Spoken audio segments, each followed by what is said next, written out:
So apparently the BTS members have been hit by a car and what's going on with that. We also have people talking about Jimin at a sporting event and what that is about, and dating rumors fly. And then we have people talking about Jimin's new song not being played on the radio. So hey Dumplings, it's Dave Desai. Let's get into it. Apparently there has been a lot of backlash and horrible things that have been said online over the fact that Jimin's new song has not been heard on the radio. I can imagine this to be a bit jarring because we've heard BTS get into American radio, and I think a lot of people felt that at that point, since BTS had made it to the radio, that they wouldn't have problems making it on the radio again. However, we live in a very competitive world, and we live in a world where nowadays people don't really care about what you've done in the past, but more so what you're doing now. And so there's always this thing of like, oh, well, if you're making songs now that don't fit American radio might not even give you the chance based on your old track record. They're just going to base it off the new stuff. But anyway, that is a bit of a side note. What actually happened was apparently a lot of people were saying that Jimin's new song was not being played on the radio. Now, radio is a really tricky beast to conquer. I think it's very easy if you're American to get on the radio, and by easy, it's still hard, but it's easier. But radio is very much a lot of people approval type of situation. First, it's not even just that the artist has shown a significant track record, but it has to be what the people enjoy.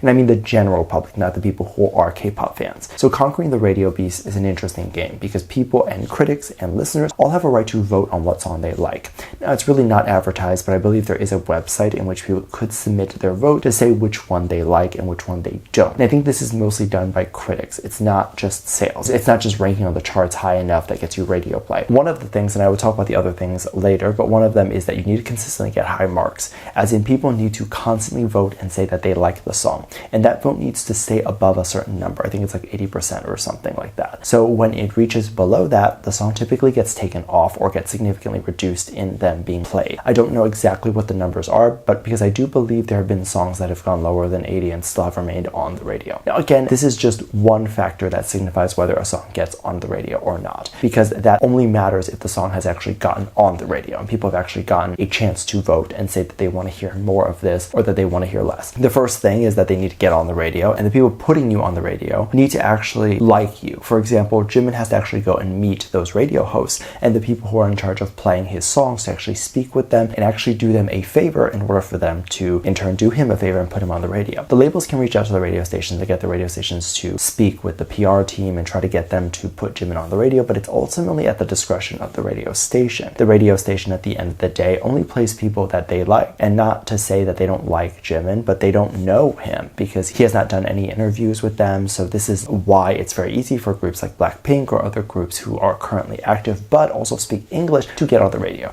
versus why it's been so difficult for BTS to get on the radio because they don't do a lot of interviews and they don't know English that well. And that is just my theory on what's going on. I can't say for sure if this is actually the truth, but I believe it to be. Sometimes when things look unfair to the public, there's a lot of stuff that's going on the back end that may or may not be fair either, but at least makes more sense. It's easy to just sit there and assume that any company or any industry is bad and evil because it's just the easier thing to assume, and it's the thing that's most satisfying to assume. It's almost the same thing and the same example that I like to give people, like to say that a person is successful only because their family is rich. It's a way to explain why the people who are critiquing the celebrity are not successful. Oh, I can't possibly be successful because the celebrity had an advantage that I didn't have, and that's why I'm not successful. And there's a lot of cases that play into this, but not all the time is a celebrity coming from money and that becomes part of their success. There are so few rich people in the world, so to assume that every single person who gets famous or gets well known was a rich person is kind of odd to assume because there's just so few rich people. Also, going back to us not knowing what's going on behind the scenes,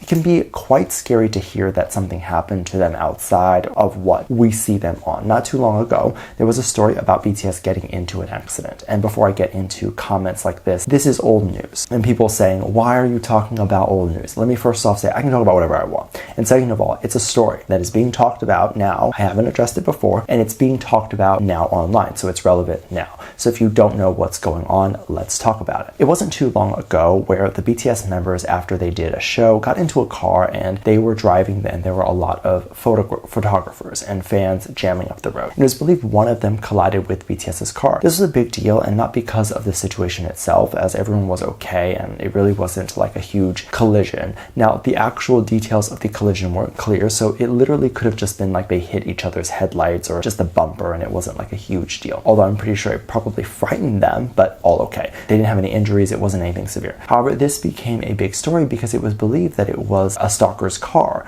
So this was probably someone that did it intentionally or was already being invasive and weird, and all of those things which led to the cars crashing. So it's one thing if someone who did it was an accident versus someone who was obviously like tailing BTS, trying to catch up to them and trying to see where they were going, and then ended up hitting BTS's car because they were never supposed to be that close. It was believed it wasn't all of the members that got hit, or it wasn't like the car with all of the members, but it was like a car that Jimin was in. And so a lot of people, even just from that event, have been very scared of stalkers, saying that stalkers have essentially ruined BTS's life or have essentially almost ended their life. And I definitely agree. That's horrifying. And so a lot of times the community doesn't even want to take risks. They want to try to protect the boys as much as they can. And for the most part, they definitely do that. And so a lot of times when dating rumors happen, or when rumors in general happen, people are scared because they feel like it would eventually feed into this type of behavior that have existed. And recently there has been a lot more dating rumors and that sort of stuff happening,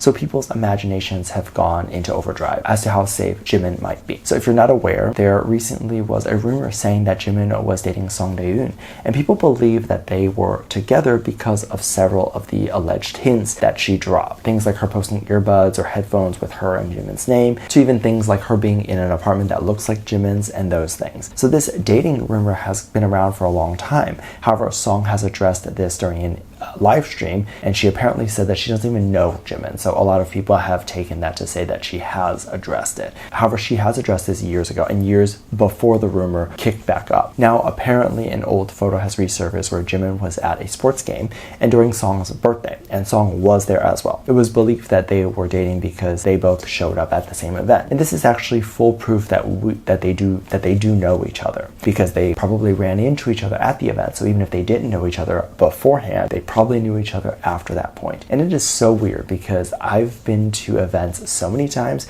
where there would be people at the event that I didn't even know were there at the event until I found out later when I got home. And so just being at the same event doesn't mean anything. Now, the whole idea that Jimin and Song were at an event during Song's birthday and that meaning that they were together also makes zero sense to me, because if you are having a birthday and you want to celebrate with someone you love, why would you want to celebrate your birthday with someone while being rows apart from each other? Also, being that far from someone that you allegedly romantically like would make no sense either. Now, you might be thinking, oh, well then how would the two public figures and celebrities enjoy a game without people finding out that they're dating, like otherwise? Well, for one, there's always special areas in which people who are actually like VIPs are allowed in. So then definitely other VIPs would not be leaking the two of them dating. And these are usually the VIP boxes which hang over the stadium. And those boxes can usually be tinted like the windows, so people might not even know anyone is inside. And yeah, both of them probably have enough money to make that happen. And if both of them were dating, they probably would make that happen. If a celebrity didn't want us to know, we would not know. Hence why the idea of Jennie and G-Dragon dating was so shocking to the public. It's because no one had any clues as to this happening. Also, if the V and Jennie situation was true, people also had no clue that this was happening. There were no signs until there were. So believe me when I say, if two people don't want to be seen dating, you would not think that they're dating. Let me know what you think. Make sure you check out Patreon for more videos. Link down below. Thanks, just leave a comment right here. Love you. Bye.